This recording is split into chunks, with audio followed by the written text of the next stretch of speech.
to ask people to marry them. Yona, what do you think? Eco-friendly or yuck?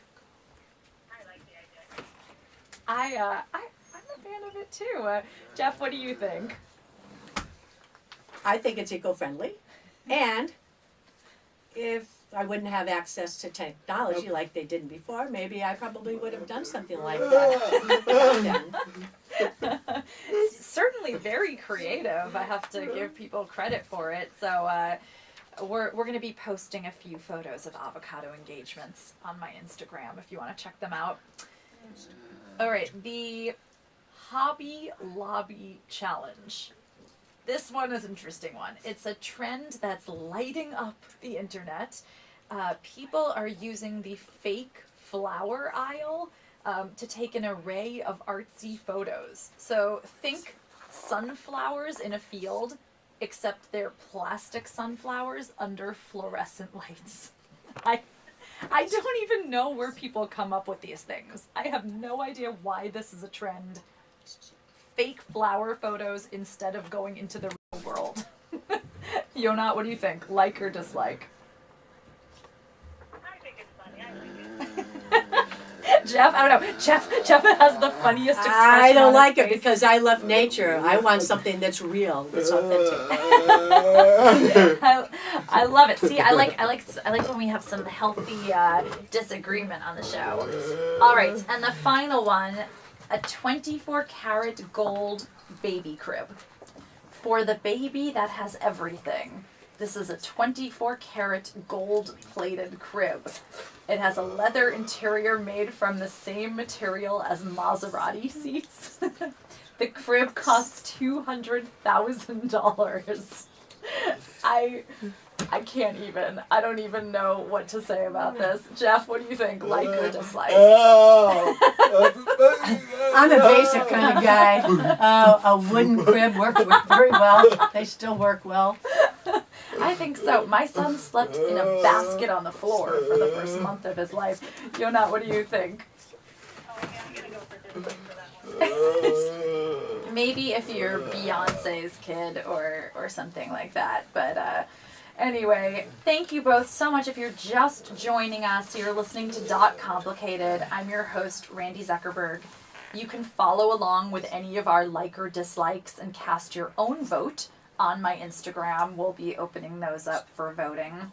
And again, if you're just joining us, I'm so thrilled. We have Yona Berlin, the CEO of Gala Prompter, a free app that provides captioning to deaf and hearing impaired theater goers. Yona, thank you so much for joining us.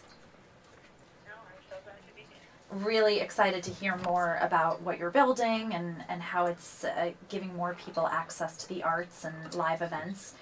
We also have here today Jeff Bravin, the Executive Director of the American School of the Deaf. And he's here with his interpreter, Janice Knaut, who goes by JK. All right. The American School for the Deaf was the first school for the deaf in the country. It's the birthplace of American Sign Language. In April of last year, the American School for the Deaf celebrated their 200th anniversary, and in January, partnered with WNPR to broadcast a sign language interpreted radio show through Facebook Live. Here with me to discuss the American School of Deaf's use of technology to give better access to the deaf community is Executive Director Jeffrey Bravin. Jeffrey, welcome to the show. My pleasure to be here, and thank you for having me here. I'm looking forward to continuing this discussion. Maybe you can tell us a little bit about your journey, how long you've been with the American School for the Deaf, and a little bit about your career. My career has been a very interesting journey. I started as a teacher, and then I became the development person to raise money for different organizations and schools. And then when I started at ASD about 16 years ago, I started in development and then special projects, focusing on those for the school. 4 years ago, the board asked me to become the executive director, so I've been the director of the school for 4 years. And it's been a fun journey, seeing all the deaf and hard of hearing students grow up, go out in the world and be able to access things, especially with the technology that has made our lives much easier. the American School for the Deaf's motto is always able. What does the play on words in all ways as two separate words mean to the deaf community? It's our new motto that we started 2 years ago when we were celebrating our 200th. And the concept is that we're able to make sure that all children can become whatever they would like to be. That's the reason we say always. You go one direction, you do one thing, you go another direction, you may do something else, but they have the potential to do whatever they want to be. So that was the reason we created that motto. Well, I think it's a beautiful motto and very powerful. Deaf culture has definitely been in the news and media a lot recently with The Shape of Water at the Oscars this year. 2016, there was a win on America's Next Top Model with Niall DeMarco and Dancing with the Stars. And now on Broadway, there's a show, Children of a Lesser God, coming out. What do these highlights mean to the deaf community, and how do you think we can use mainstream culture to bring a bigger conversation? Those highlights really raise the awareness around the entire world that deaf people can do anything. Previously, deaf people were viewed to be limited with what they could do or the careers that they could have. But now these types of successes show people that deaf people can thrive in society with technology, with the access to events, and with equality, same as gender equality. There is finally equality where deaf people should have the same access as hearing people. So that attitude and that type of passion has really elevated this conversation nationwide, which is very nice to see. Yonat, I'd love maybe if you could jump in on this question too, because I know you're very active in pop culture and media and making that more accessible.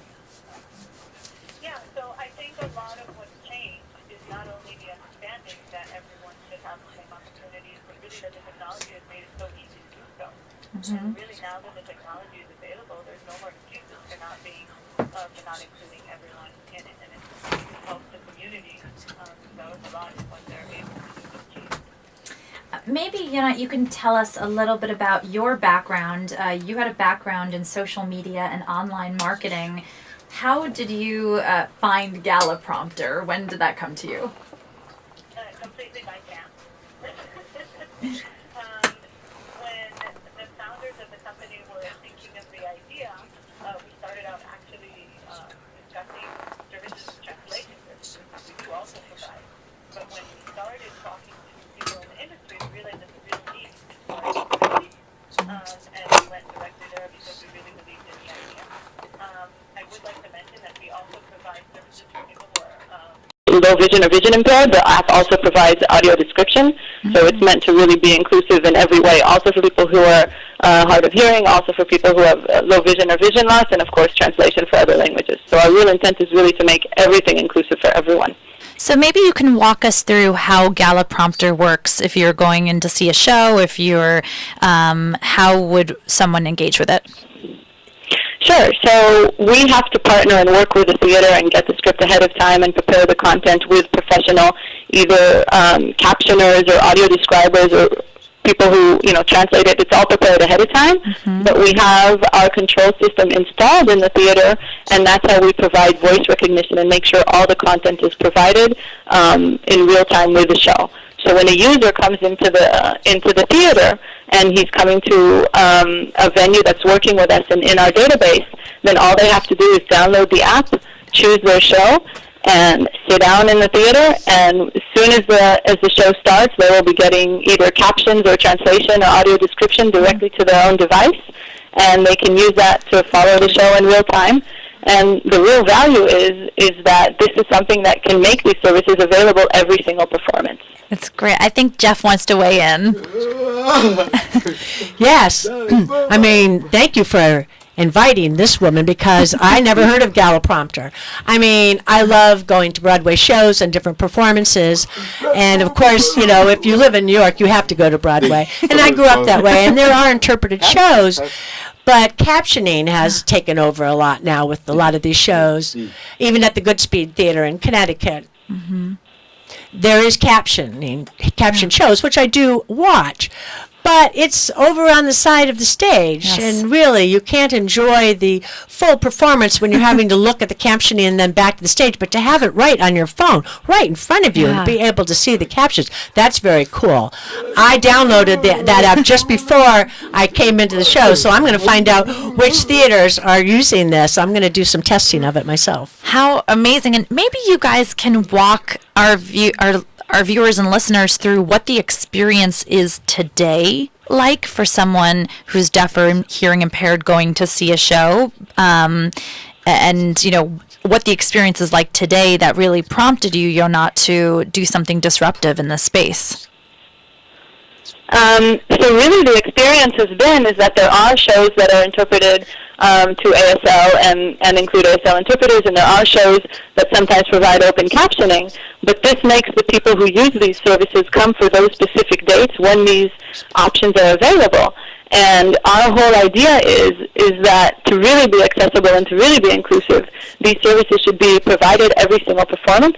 So we're not looking to replace the ASL interpreters because I think that's important. Part of the deaf community culture is receiving translation through ASL, and that's in many cases people's first language. But this does give them an ability to be flexible and go with their family and friends whenever they want to go. Jeff, maybe you can add to that. Yes, I think it's great because, for example, Children of a Lesser God is being performed now, and it's opening on Broadway, and I was trying to get tickets for Saturday, but it's already booked. That section where people would be able to see the interpreters is already booked, so I have to wait till May or June. There's not a lot of flexibility. This app would provide that. So maybe, Jonat, you and I should be working together when we could create an app that would provide an ASL interpretation for these performances and events. Wow. Amazing. A collaboration from Doc Complicated. But I think you're right. Also, Jeff, welcome to the world of those of us who have to wait years to get into the hot shows. All right. So we are also broadcasting on Facebook Live, which is exciting. This is the first time we've done that with this show. And the first American Sign Language interpreted Facebook Live, Jeff, you were the featured guest on that show. And the show received over 8,000 viewers. After that resounding success, there are now 2 American Sign Language interpreted shows a month. Viewership's been on the rise. Congratulations. Maybe you can tell us how this partnership came about and what it's meant for the community. That conversation with Colin McEnroe, who's a wonderful radio broadcaster in Connecticut. We were talking about the 200th anniversary and technology and how it has changed the lives of deaf people. And then all of a sudden it was like, hey, why don't we do something? He basically came up with the idea, Colin did, and said, let's give it a try. And it's been very successful. There's a lot of viewers. It's nice not only because you can view it while the show is on, but it's recorded on Facebook, so you can watch it anytime you want to, day or night as well, weekends, whatever. So if you happen to miss that show, you can still watch it. Yeah. So that's really nice about that. And Callan's topics are sometimes, off in left field. So people are able to enjoy these topics that you probably would have never thought anyone was talking about. UFOs, the digestive system. But, these are the type of conversations he has. And as a deaf individual, I would never have known about these conversations without that access to his radio show. So now that I have the access, I'm, exploring some new things and some new stories, which is really cool. What kind of new stories are you interested in these days? Whatever comes up on my Facebook page. There's so many things. And as a deaf person, I grew up, when I was young, TV channels, maybe there was only a couple that were captioned, that had any captioning. My father was very involved in the captioning industry for many years, and he pushed that. And right now, almost all TV channels are captioned, with the exception of some of the small stations. But currently, we have access to so much information that I did not have access back when. And I know there's more coming as well. But what I would love to see are cars. You're riding a car, you can listen to the radio. I can't. Interesting. Yes. I mean, if there was captioning on the screen or signing on the screen, I know you're not supposed to watch something while you're driving, but you can listen while you drive. What's the difference? That's right. It is interesting. And it's really made me think as I've researched this show. We talk a lot about privilege right now in this society and how a lot of people have privilege that they don't even think about, they don't realize they have. Jeff, maybe you can tell us a little bit about some of the challenges that face people going into business in the deaf and hearing impaired community that maybe the rest of us aren't even thinking about.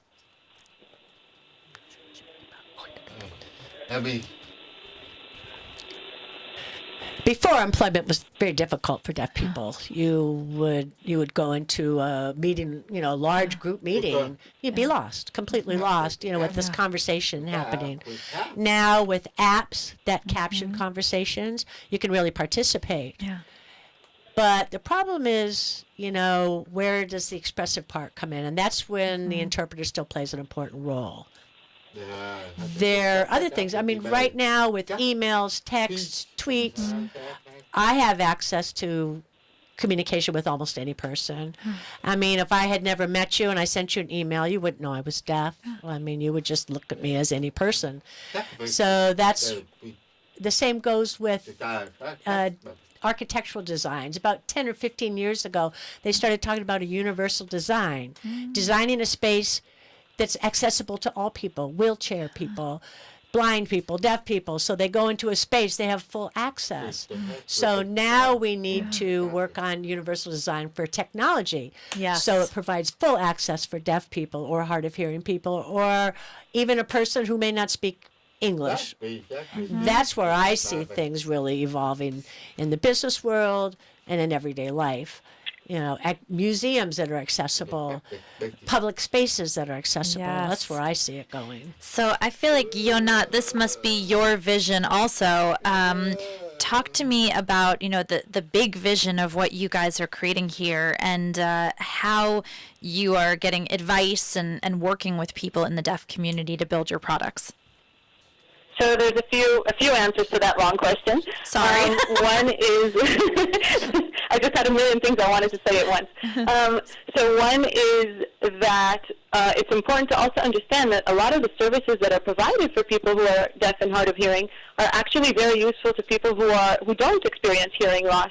Because many people, when they go to shows, have trouble following because they speak too fast or have weird accents or there's bad acoustics. So we have many users that use these services that aren't specifically hard of hearing or deaf. So that's something important to think about as well, that when you make experiences or venues accessible, it actually helps a much wider audience than you may think. So that's an important thing to think about. I think, sorry to interrupt you, but I also know that when when anyone is making video on social media right now, you can't assume that someone's listening to it with the volume on even. They might be listening at work. And so it's always important to caption everything for everyone. Exactly. Everything should be captioned. And as far as partnering, we've worked very closely with TDF on Broadway. And together with the Schubert organization, who was our first client, we have an advisory board with people from the deaf and hard of hearing community who have been part of our development process for the last 2 years and helping us shape this app and really bring it to a point where it's ready for the public to use it. So we've worked very closely with the community in the last few years.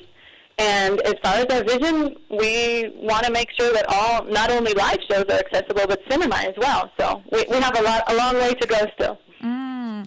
What has the response been from other audience members? Because they make these big announcements about putting your phone away and not looking at it. has other audience members been sensitive and receptive to those who are looking at their phones for captioning? So audience members have actually been very supportive because we've specifically designed the app in a way so it doesn't disturb. So the screen is dark, there's no backlight, the lettering is in red, and the user's phone actually has to be on airplane mode and connected to an internal closed Wi-Fi. So the phone turns into, just like a black box with the captions on it. So there's no phone rings or no messages coming in during the show. And also when you look at it and you see the words, it's very clear what the person is doing. So actually it's mostly been a case not of other audience members, but making sure the ushers know that it's okay to use the phone for this because they've been trained to tell people to not use their phones. Maybe Jeff, I feel like you wanted to weigh in with some thoughts. I was just kind of listening about what kind of things that might be added to that. I mean, obviously, I use my phone in the theater, but I hate it when it rings and the light flashes at the same time. I mean, that can be very distracting. But it's a nice idea to put it on airplane mode and use Wi-Fi. So, that does limit access to it. It doesn't bother other people. Yeah. Sometimes people might, wonder what you're looking at and they want to know more. But that's how the word gets out and you spread awareness. Because like she said, there are more people who benefit from captioning more so than people realize. There are many older people who are losing their hearing, and they benefit from the captioning as well. Yes. You go to a bar or a noisy environment, people don't realize that the TV has captioning. I mean, you've got captioning right here in the studio. And I have access to all the information that's out there. I mean, it's really amazing. Sometimes you live life and you never really realize things that are happening around you until they start really popping up almost kind of right in your face. And no, you're right. I feel like it would definitely bring awareness. If I saw someone looking at an app during a show, I would be very curious of what they were doing and I would want to know more. And my first thought as a New Yorker would probably be that person's so rude, they're on their phone. and then I would get curious would be my second reaction. So it's you are all welcome to come. Let us know when you want to see the app and we'll bring you into one of the theaters we're already working in and you can come test it out for yourself. I would love to see the app. Jeff, maybe we could do a field trip with some students and take a look at it together. That'd be awesome. That would be great. Oh, come to Connecticut. Yeah, and we can go to a theater and we can watch it. We have some wonderful theaters in Connecticut. One is the Bushnell. I would love to talk with the Bushnell and see if they could do that. Maybe Yonat has already spoken with them, or maybe that's something she would like to do. World domination. I haven't yet, but I'd love to. Jeff, I'd love to talk a little bit about technology in the classroom, how the American School for the Deaf uses tech. It's funny, I work in a lot of children's entertainment, and people always ask me, how do I get my children to put their phones down? But one thing that I always tell people is that every family is different because for some families, technology is a voice for children, and it's not really a matter of putting the tech down or balance. It's a matter of how your child can use technology to communicate and to learn. So I'd love to hear a little bit about how you guys use technology in the classroom. Well, we have a brand new building that we built about 4 years ago. We call it our state of art technology building. It's a building that is designed for the education of deaf and hard of hearing people. For example, our classrooms have smart boards like public schools, and there's a TV screen that's in the classroom as well. Great. The TV screen, if there were an emergency announcement, if there was a lockdown or a fire drill, you'll see on the TV screen someone signing, "This is a lockdown, please hide, please evacuate." So we'll have people will have access to that, the visual language. We also have what's called a digital master system. It's a voice that goes directly to the students who are using digital hearing aids or a cochlear implant. Wow. So they can hear the sound directly from that system saying, this is a lockdown, please hide, or whatever the announcement is. So every student, regardless of their visual needs or auditory needs, will benefit from the technology in the classroom. Of course, our students do have phones and laptops and what have you. It's just a matter of how to discipline them and explain to them that technology is used for specific purposes and that there are other purposes that you can use technology for outside of the classroom, but you have to use it appropriately in the classroom, and it's just part of education and growing up. I mean, the world, even my kids, they know more than I do. And I'm sure the kids must get really good at hiding when they are using their phones, and so to be they don't have one phone, they have two phones, or they have three phones. You take one, they've got a backup. That's amazing. If you're just joining us, you're listening to Dot Complicated. I'm your host, Randi Zuckerberg, here on SiriusXM, Channel 111 Business Radio. On today's episode, I'm so thrilled to have Jeff Bravin, the Executive Director of the American School of the Deaf. He's here with his interpreter, Janice Knaut, JK. And we're also joined by Yonat Berlin, the CEO of Gala Prompter, an app that provides captioning to deaf and hearing impaired theater and concert goers. I have so many topics to talk to both of you about. We're going to take a super quick break and we'll be right back with a lot more information. I'd encourage all of you to also follow us along on social media and tune in to our Facebook Live. We'll be back in just a moment.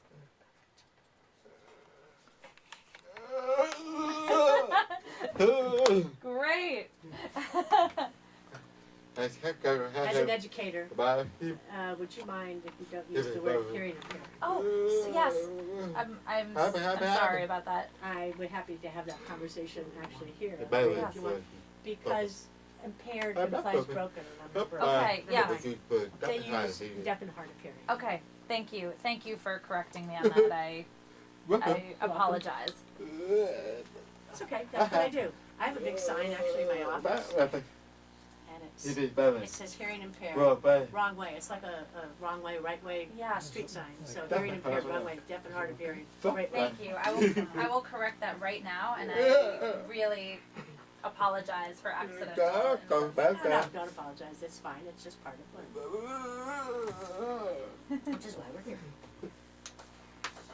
Thank you. But it would be great to get connected to Yonat somehow, because I think a collaboration would be really amazing. Absolutely, so we can absolutely could we do get that. Contact info and stuff. Absolutely. Okay. That would be great. Is there anything else you need me to be doing for the Facebook Live? Perfect. Thank you. Yeah, it's going really great. That's so exciting. So is it the American School for the Deaf Facebook page where you're streaming around? Yep. Okay. Yeah, Randy, that might be good to mention when we come back. It's live on American School for the Deaf, not of the Deaf. American School for the Deaf. Yes, absolutely. Yep, I've been doing some of that. Okay, terrific. Coincidentally. Hi everyone who's watching. Great to have you guys. Actually, coincidentally, I saw Children of a Lesser God last night. It was fantastic. Really? Yes. Oh, you saw it. Yeah, it was such a coincidence. Like, I couldn't have planned the timing any better. It's so good. Definitely worth going. Okay, and we are back in about a minute. I saw the show 20 years ago. Oh. I haven't seen it since. I want to see it. Marley's in it, right? Marley Matlin? She's not in the She's play. not in the No, play. it's a young actress who plays her role who's fantastic. She was I in just Spring Awakening, tweeted I think. about Deaf that. West Yes. Spring Awakening. It should be posted on our Facebook page that we're on Facebook Live right now. Yeah, it is. I just sent it to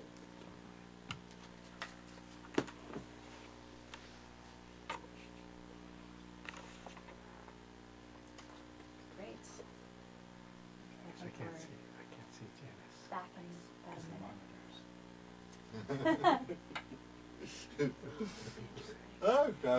How do you know?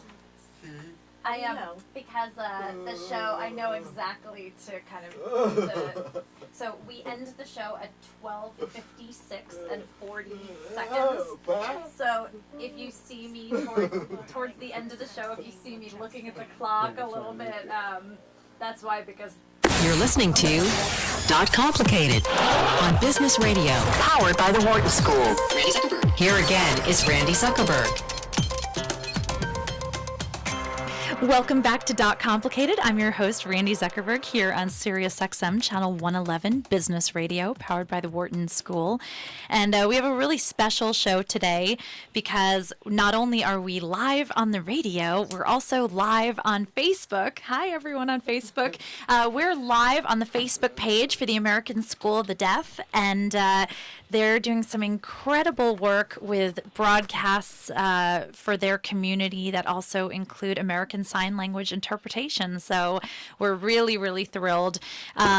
We have two incredible guests on the show today. We have Yonat Berlin, the CEO of Gala Prompter, an app that provides captioning and translation. We also have Jeffrey Bravin, the executive director of the American School of the Deaf, here in the studio today. We've been having a great conversation about tech making everything more accessible.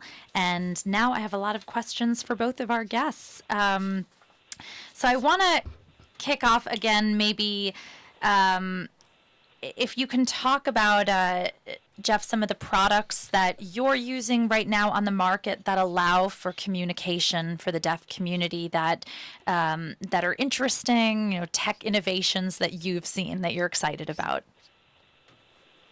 Oh boy. Emails. I mean, typically, emails, text, Twitter, messaging. These are used by both communities. Instagram, Snapchat. I don't use that very much, but my kids do, because you can sign on it, you can type on it, you can have pictures, you have a lot of options. You can look like a puppy. What? You can look like a puppy dog. Yeah, see? He knows what I'm talking about. Yeah. But for me, as a professional in my field, I rely a lot on text, emails, and video phone, where I could call another person. I could call you, and I could have you on my screen. I could be signing to an interpreter who's in a remote space somewhere in the United States. I sign to the interpreter speaks to you, you talk to the interpreter, she signs to me. Wow. So it's just like I'm doing right now, but the interpreter would be remotely. So I do that when I travel. I just dial the number, and then I can call whoever I want. I can order Chinese food. I can order pizza. I have full access. It's really quite amazing. Those are the ones I use the most. There are other apps that will capture what people are saying, and they're not 100% perfect, but it's improving every time I use it. There's changes made because technology changes so quickly. Those are in general the ones that I use. I'm trying to think what else. Sometimes I use things and I don't realize I'm using them. FaceTime. Oh, yes, FaceTime. Yes. Very important. You can use your natural language instead of having to text. You can pull over and you can just sign with somebody on FaceTime, and then you can continue driving on when you're done with your conversation. So those are that's the technology that I use mostly. I'm trying to think if there's anything else. All of that same tech has changed my life completely too. So we're all in the same boat. And I also think this the new economy of apps where you can get things easily delivered, Uber, food delivery, also is really helpful in giving everyone independence and the ability to get anywhere or to order anything that you want at any moment. I mean, I have children that can hear, and my wife can hear as well. So before, we would use them to make calls for you as a deaf people, and now it's like, no, you do your, it's like, oh no, okay, I have to do it myself. Sometimes I forget. I can't do it myself, but really, you're right. It helps people become more independent. You can do things. I mean, even with the new Gala Prompter, you'd be able to go to a theater. You don't need another person to interpret, I mean, sometimes you like to have an interpreted performance because I grew up with the visual language. But sometimes when you read the English, you really want to see exactly what the people are saying, because in signing it's more conceptual, it's more abstract sometimes, it's a more visual image, but sometimes I want to know the exact wording that's being used. So that's a benefit for individuals who enjoy English language. So it has its pros and cons. Absolutely. You're not, maybe you can talk a little bit about how technology is providing accessibility and some of the interesting innovations that you've seen. Sure. So we originated in Israel, and as you know, there's a lot of technology here. And me, together with a few other friends, we've really brought together all of the different assistive technology in Israel to a group, and we have everyone together. So I can tell you about some great things going on. There are apps for people who are visually impaired to help guide them through buildings and malls and buses and transportation. There are many options for text-to-speech. I myself had a conversation yesterday with a deaf person through the ASL interpretation service that we were just talking about. There's apps for to help kids that are on the autism spectrum learn and proceed with school stuff. There's so many different options out there right now, and it's just being developed all the time. But there's a lot of amazing technology that's really making, I think, the world an easier place for people who need accessibility services to do what they need to do and to be included in everything.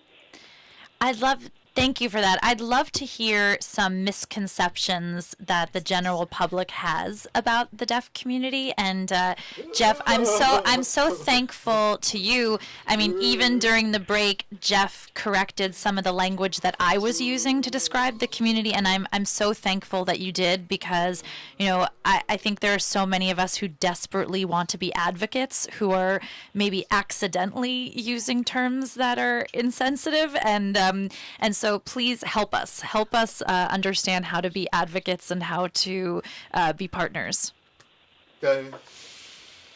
As a deaf individual and an educator as well, I find myself educating people on a daily basis, because the perceptions change and have changed over the years. Before, deaf people were viewed as a special ed population, and they were put in with special ed children. And really, they're just normal individuals that depend on a visual language and communicate in a different way. And if you had that access, this would really change the lives of deaf people. Many people think if a deaf person uses a hearing aid, they can hear and they can speak, and that's not true for all people. Some people benefit from the hearing aids and can hear very well and speak well, and for some people it's just amplification, to hear sounds that are around them. I've used hearing aids. I stopped using them when I went to public school and high school because of the noise of the lockers banging. I couldn't stand the noise, and I wasn't used to it. So I stopped using hearing aids in high school and really have never used them. I use interpreters, and because of technology, it's really changed my life. I feel like I am on an even playing field with other folks. There's a lot of things that typical people don't realize. They used to think deaf people couldn't drive. Well, actually, deaf people, insurance companies have found that deaf people are better drivers than hearing people because we depend on our eyes. I can see the ambulance coming way before you can ever hear it. Sometimes I pull over and my wife's like, "What are you doing?" I said, "There's a cop coming. There's a fire truck coming." She's like, "Oh, where is it?" Things that people just don't realize. But, I mean, our eyes really have, taken over anything that we can't hear. I have 4 senses, but I feel like I have 10 because my eyes see everything. I miss nothing. Yeah, you're right. And it's also, I feel like there's so many distractions when you're behind the wheel of a car, too, that it's... You're right. I never thought of it that way. Yona, I'd love to hear some of your thoughts, maybe some misconceptions that you've uncovered as you've been working in the space as well. Well, some of the misconceptions that we've come across are, when we started in the beginning, there were some places that we would speak to, and they'd say, "Why do we need to be accessible to people for people who are hearing impaired or vision impaired, maybe, like, why would they want to come to theater? And there were some cases where we really had to even explain that and explain to them that with proper access, they would enjoy it just the same as anyone else that comes. But even that wasn't obvious to everyone when we started speaking about it. Wow, it's sorry, please continue. Yeah, it's just a basic understanding that all people want to enjoy all the same things. It doesn't matter, if you need specific services to help you get there or to help you enjoy it. And it's definitely, I think that's one of the biggest misconceptions. So, what would you say is the best part of the work you do? Well, one, I get to see a lot of shows. Great perk. And the other is that I get to work in tech and in a startup and be part of that world, but at the same time know that we're working on something and that our mission is something that really changes people's lives and that really helps them enjoy what life has to offer, and that's really a big part of what we do and what we love. And those are the two big perks. Those are two fantastic perks. Jeff, I'd love to throw it to you and maybe hear about what you love the most about the work you do. I would have to say the students. To see the students coming to our school, often they come without any language, without any communication ability. And when they stay with us and they have access to language and communication, and you see how they grow and thrive and change, and then they graduate, and sometimes you wonder where they've gone to. And then at homecoming or a deaf community event, there they are. It's like, my God, you've changed, you've grown. That's what inspires me daily, on a daily basis, the impact that we as deaf adults can make on these children, and that we never dreamed that they would be able to thrive as they do. And that really goes to the always able. Yes. They can be whatever they want to be. That's my daily inspiration.